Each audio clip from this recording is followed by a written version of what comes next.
Somos el equipo 4 del Laboratorio de Química Orgánica 2 de la Facultad de Ciencias Químicas en la Universidad Autónoma de San Luis Potosí y nosotros les vamos a hablar sobre los alcoholes en nuestra vida cotidiana, cómo se presentan y cuál es su función. A continuación les vamos a hablar un poco sobre los alcoholes. Los alcoholes son compuestos químicos orgánicos que presentan en su estructura uno o más grupos hidroxilo enlazados a un átomo de carbono saturado por medio de un enlace covalente. Entre sus propiedades físicas destacan que se encuentran generalmente en estado líquido, pero también existen en estado sólido, aunque en menor abundancia. Además de que estos líquidos son incoloros y presentan un olor muy característico. Son solubles en agua, ya que el grupo hidroxilo tiene cierta similitud con la molécula de agua, lo que les permite formar puentes de hidrógeno. La formación de estos puentes de hidrógeno influye también en sus puntos de ebullición. Mientras más grande sea la cadena hidrocarbonada, más grupos hidroxilos tenga y más ramificaciones tenga, mayor serán los valores de estas propiedades.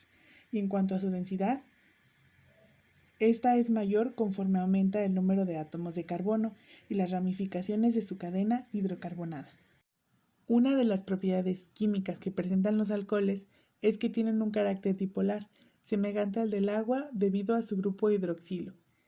Esto hace que sean sustancias polares, con un polo positivo y un polo negativo. Otra propiedad es que los alcoholes pueden comportarse como ácidos o como bases, dependiendo de con qué reactivo reaccionen. Por ejemplo, si se hace reaccionar con un alcohol con una base fuerte, el grupo hidroxilo se desprotona y el oxígeno retiene su carga negativa, actuando como un ácido. Por el contrario, si se enfrenta un alcohol a un ácido muy fuerte, los pares electrónicos del oxígeno hacen que el grupo hidroxilo se desprotone, adquiera una carga positiva y que se comporte como una base débil. Los alcoholes participan en diversas reacciones químicas. Por ejemplo, la halogenación, donde los alcoholes reaccionan con los halogenuros de hidrógeno para formar halogenuros de alquilo y agua. En este tipo de reacciones, los alcoholes terciarios reaccionan con mayor facilidad que los primarios y los secundarios. También participan en reacciones de oxidación, donde los alcoholes se oxidan al reaccionar con ciertos compuestos oxidantes, formando diferentes productos dependiendo del tipo de alcohol que es oxidado. Los alcoholes primarios se oxidan si pierden un átomo de hidrógeno que está unido al carbono, que a su vez está enlazado al grupo hidroxilo, y estos forman aldehídos. Pero si pierden los dos átomos de hidrógeno de este carbono, forman ácidos carboxílicos. Los alcoholes secundarios se oxidan y pierden el único átomo de hidrógeno enlazado al carbono que tiene el grupo hidroxilo y forman cetonas. Los alcoholes terciarios no pueden oxidarse a menos que estén en condiciones muy específicas. También participan en reacciones de deshidrogenación, donde los alcoholes primarios y secundarios, al ser sometidos a altas temperaturas y en presencia de ciertos catalizadores, pierden hidrógenos para formar aldehídos y cetonas.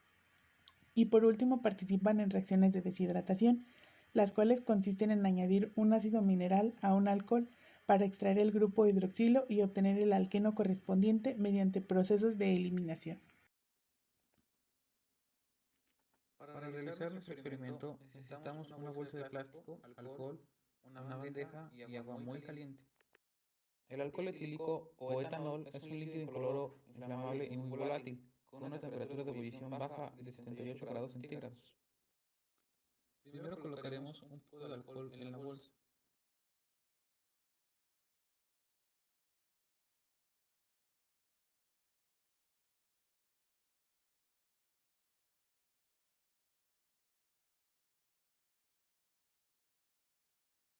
Y cerraremos procurando que no quede aire atrapado en el interior.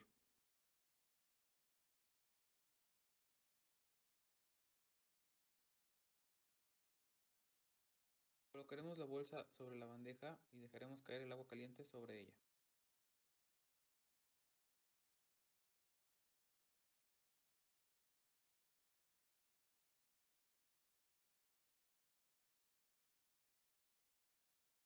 Podemos observar que al entrar en contacto con el agua caliente, el alcohol, al ser muy volátil, se transforma en vapor, por lo cual la bolsa se infla rápidamente.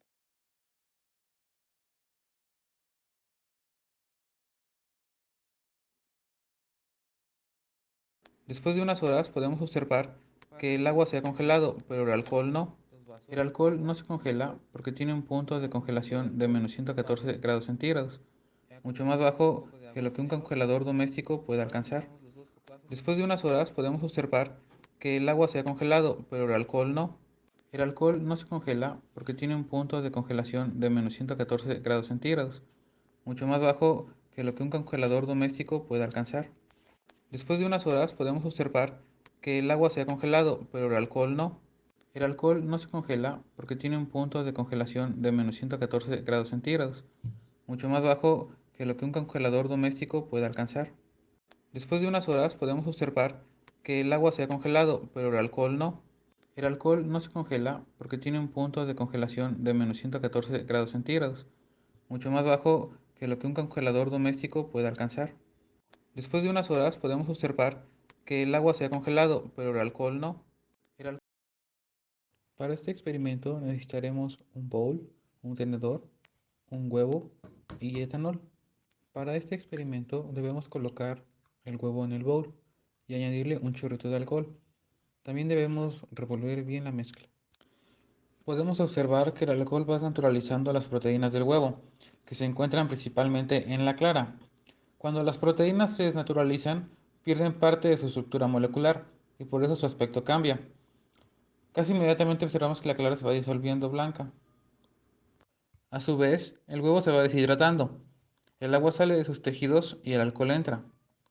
Este mismo método de deshidratación se utiliza en medicina para estudiar muestras de tejidos en el microscopio. Y hay más, pues el alcohol también disuelve los lípidos, las grasas que se encuentran sobre todo en la yema del huevo, pero que también son constituyentes junto con las proteínas de las membranas celulares.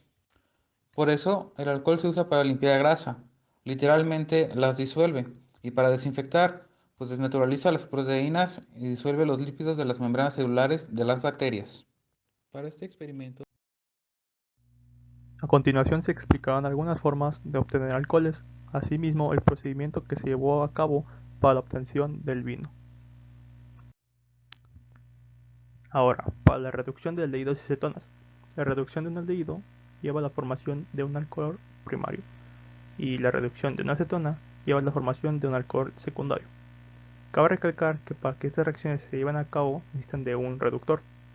En este caso, esta molécula dependerá de cada uno de los reactivos que utilicemos. Por ejemplo, se utiliza el reductor borohidruro de sodio si se reducen aldehídos y cetonas, y se utiliza el reductor hidruro de litio y aluminio en caso de que se quieran reducir aldehídos, cetonas, ácidos carboxílicos, ésteres o aniones de ácido. Este reductor es más fuerte que el borohidruro de sodio. Ahora, vamos a hablar de la que realmente nos interesa, que es la fermentación de carbohidratos. Esta fue la que pusimos en práctica, en donde los azúcares y almidones, que a su vez provienen de los vegetales, caña de azúcar, cebada, maíz, etc., al fermentarse por acción de las levaduras producen alcohol etílico. Aquí podemos ver cómo la glucosa se convierte en alcohol etílico y como residuo o producto secundario se genera CO2, que cuando estamos en el experimento nos sirve mucho para identificar la formación de alcohol etílico y saber cuándo poder parar la reacción y saber cuándo tenemos nuestro vino o alcohol listo.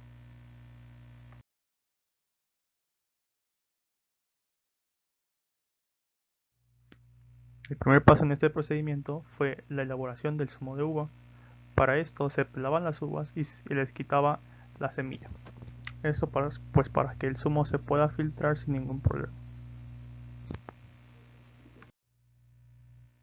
Después de haber obtenido el zumo de la uva, se procedió a filtrarlo y se le agregaron cerca de 200 gramos de azúcar. Esto para que la concentración alcohólica sea mayor. Después se procedió a realizar el sistema.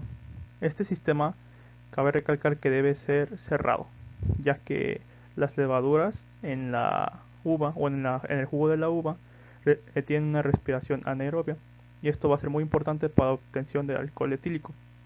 Entonces, el recipiente de plástico más grande de 2.8 litros se cerró con silicona y se le adhirió un pedazo de tubo de plástico cerca de 50 centímetros y se le colocó a la tapa de otra botella más pequeña, cerca de 275 mililitros, de plástico para identificar la obtención del CO2, que esto es lo que nos va a indicar cuándo se comienza la fermentación y cuándo debemos pararla.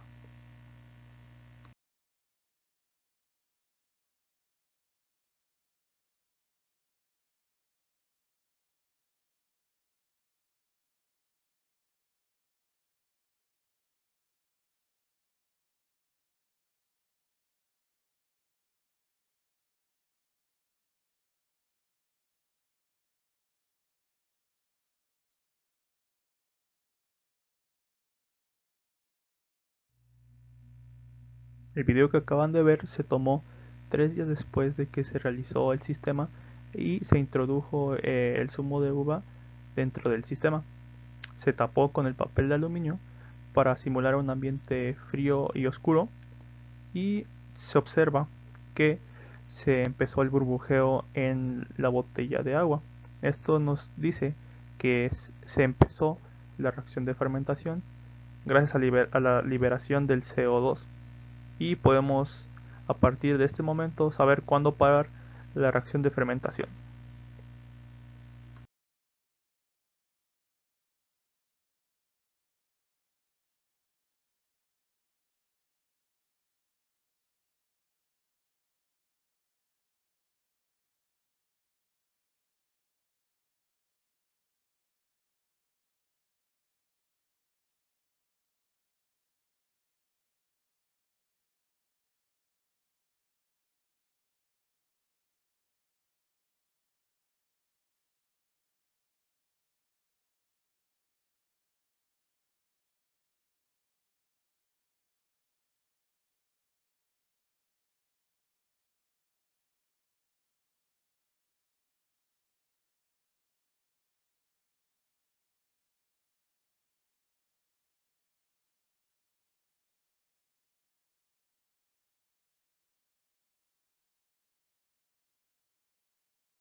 Cabe resaltar que la cantidad de filtros que realicemos va a determinar la pureza de alguna forma de nuestro vino y la cantidad de mosto que contenga. Entonces, realizar más de un filtro es importante. En la primera imagen se puede observar el mosto sobrante o las impurezas, y en la segunda imagen pueden ver más o menos cómo fue el filtrado y el mosto que se quedaba ahí en el papel filtro, o en la tela más bien, y en el filtrador. Muchas gracias por la atención prestada, esperamos que les haya gustado el video y denle like al video. Muchas gracias.